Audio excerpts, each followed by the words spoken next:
ఈ వీడియోలో మనం భగవద్గీత అధ్యాయము 7 శ్లోకము 18ను పరిశీలిద్దాం. ముందు శ్లోకంలో శ్రీకృష్ణుడు తనను ఆశ్రయించే 4 రకాల భక్తుల గురించి చెప్పారు. ఈ శ్లోకంలో వారిలో జ్ఞాని అయిన భక్తుడి యొక్క గొప్పతనాన్ని ప్రత్యేకంగా వివరిస్తున్నారు.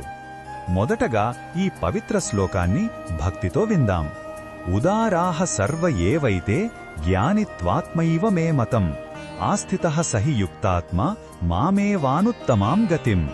ఈ శ్లోకం అర్థమేమిటంటే, నన్ను ఆశ్రయించేవారందరూ గొప్పవారే, కాని వారిలో జ్ఞాని నాకు అత్యంత ప్రియుడు. నేను అతనిని నా స్వరూపంగానే భావిస్తాను, ఎందుకంటే అతను స్థిరమైన మనస్సుతో నన్నే పరమగతిగా, అంటే అంతిమ లక్ష్యంగా నమ్ముకుని ఉంటాడు. మిగతా భక్తులు కోరికల కోసం దేవుడిని ఆశ్రయిస్తే, జ్ఞాని మాత్రం ప్రేమతో నన్నే తన సర్వస్వంగా భావించి నాతో ఐక్యమవుతాడు.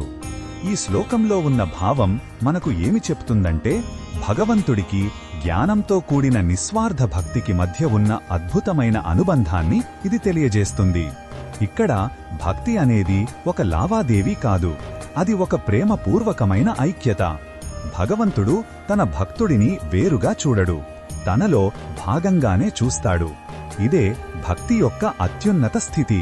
ఈ బోధనను మన దైనందిన జీవితంలో ఎలా ఉపయోగించుకోవచ్చంటే, మనం కష్టాలు వచ్చినప్పుడు మాత్రమే దేవుడిని తలచుకోకుండా మన ప్రతి పనిని, ప్రతి ఆలోచనను భగవంతుడికి అంకితం చేస్తూ జీవించాలి.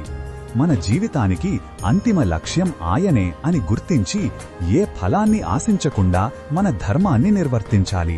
అలా చేయడం ద్వారా మనం క్రమంగా జ్ఞానమార్గంలో పయనించి భగవంతుడికి అత్యంత ప్రియమైన వారిగా మారగలం. మరిన్ని భగవద్గీత శ్లోకాల అర్థాన్ని తెలుసుకోవాలంటే మా తదుపరి వీడియోలను తప్పకుండా చూడండి.